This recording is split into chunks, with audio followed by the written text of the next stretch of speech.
Hello, my name is Anne-Marie Cannon, and I'm the host of Armchair Historians.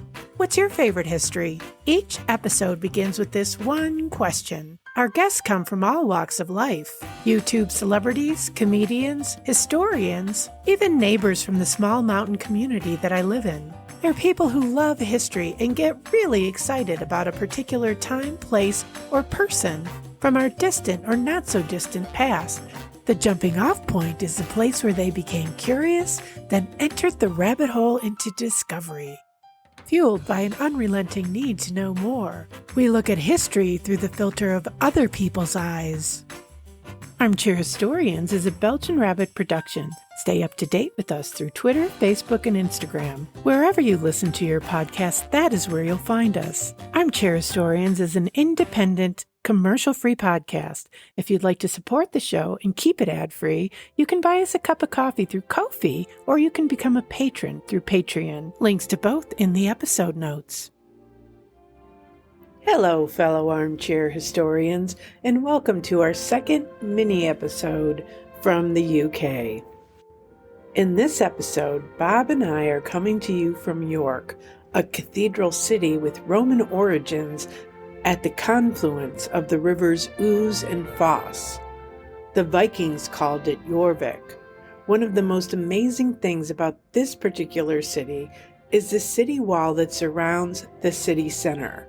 The original wall was built in 71 AD during the Roman period, small bits of which still remain, but most of the wall we see today dates to medieval times, 13th to 14th century. To this day, substantial portions of the walls remain, and York has more miles of intact wall than any other city in England. The town is a mecca of medieval, Georgian, and Victorian architecture, and even boasts a Viking village built on the footprint of a 5-year archaeological excavation which began in 1976 and led to the discovery of the hidden history of York's rich Viking heritage. The Jorvik Viking Village experience interprets the archaeological dig, the site and its artifacts through a combination of animatronic Viking people that interact with visitors as they travel through the neighborhood in an automated moving time capsule. And when you first enter the exhibit, a glass-floored gallery incorporates an underfoot recreation of the original Coppergate excavation, which enables visitors to see exactly how the Viking Age remains were discovered. And hundreds of Viking artifacts are on display to tell the 9th to 10th century Viking history of York. The following conversation is one that I recorded of Bob and I talking about York and our favorite history. There might have been some potato chips involved, so you might hear some crunching, but we've been moving around so much on our travels in the UK that it's been difficult to find time to really sit down and record a proper podcast episode. So I just wanted to share the excitement and enthusiasm in the time that we're here with you, our fellow armchair historians. So the place that Bob is talking about, I did end up going to the day after we had this conversation. It's the Yorkshire Museum. And if you only go to one museum while you're in York, definitely make it the Yorkshire Museum because it really covers the whole history of that particular area, going back to the dinosaurs. I even got to hold a coin from 100 BC. It was a gold coin, and I actually was able to hold it in my hand. Very cool. Which museum did you go to? The Yorkshire one. I went to the Botanic Garden. There's a massive area of ruins. The whole area is full of these Roman ruins, ancient ruins, medieval, that hospital I was telling you about, Sarah. So the thing was built on the ruins, a big abbey, like monastery. You know, it was destroyed in the dissolution of the monasteries or whatever. Oh. They have artifacts from that. They have a paleontological, they have dinosaurs a little bit. Stuff they found around here. Mm-hmm. Not a lot. But it was the Society of Philosophy, the Yorkshire Society of Philosophy, started this thing in about 1834. And they purchased land, they received land for this purpose. And when they built the museum there, it's not very big, really. It's not a huge museum. Okay. But it's a big stone building, built in probably 1830. Man, they have pictures of it, or they have like drawings, like paintings or drawings of it when they were building it. They're building it on the ruins of this freaking area that's just, I mean, it's full of Roman stuff and stuff from between Rome and between like the Vikings, like from 400 AD to 800, and then the Angles. They have things from, it's not Saxon like Anglo-Saxon, but the Angles were that group, you know, part of the Anglo-Saxons or whatever. They have a Viking period, pre-Viking. Okay. Probably Roman. They have Roman. They have some very good stuff in there.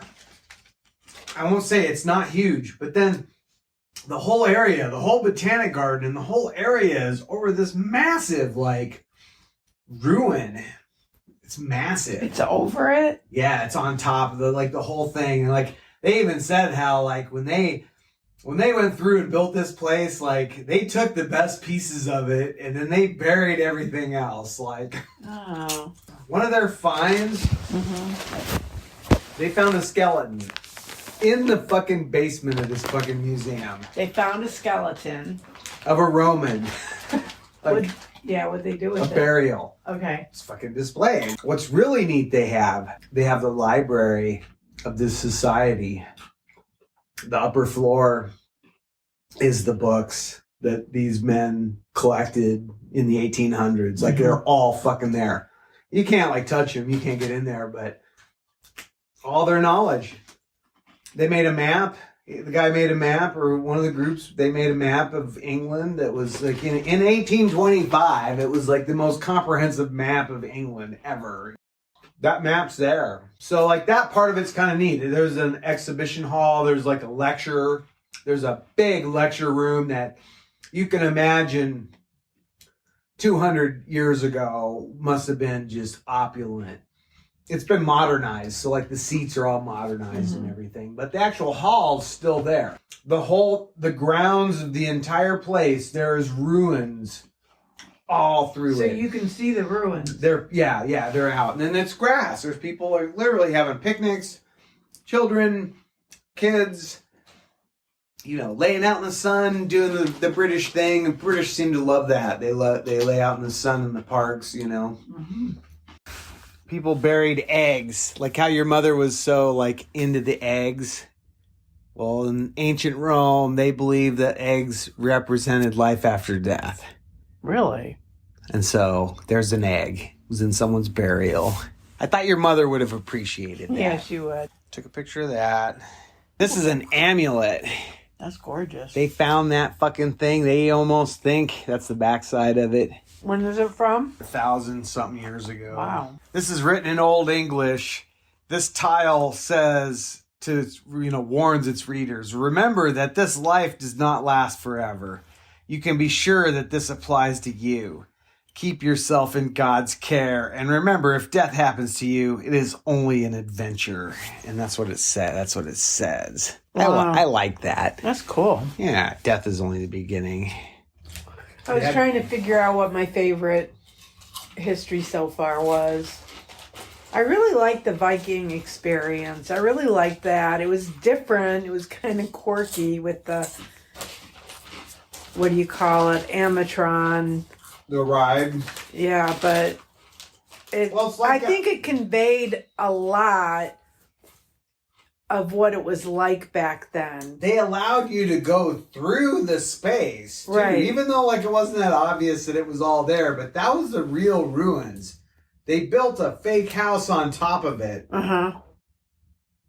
Like the plank board house was built on the foundation of a plank board house. Yeah. That was interesting. I think probably the most compelling history, though, is the wall. And I was reading about it today. Apparently that, some of it is built on top of the Roman earthwork. It is. And there's some, parts of above ground Roman wall that still exists, a very small part of it. But most of it was pretty much built in the medieval period from the 13th to the 14th century. I like the wall quite a bit because I don't know what it is. It's the boundary of the old city. There was a time it kept people safe, actually. Literally, the wall was a defense. It went from being a necessary thing to being not necessary at all. And almost getting demolished. But thankfully, there was a ruling about that, right? The Bishop of York fucking sued. Somebody tore down a piece of it to build something, and the bishop sued and won.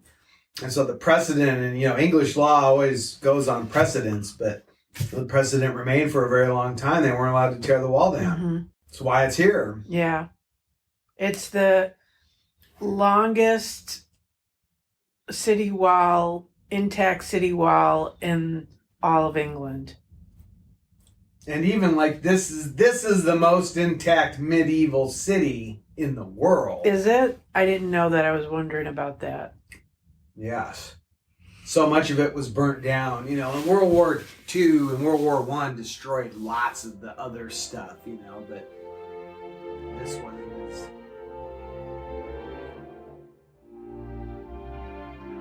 There you have it. York, or as the Vikings called it, Jorvik. For more information about York and some of the places we visited, be sure to check out our episode notes. Thanks for joining us. Have a great week.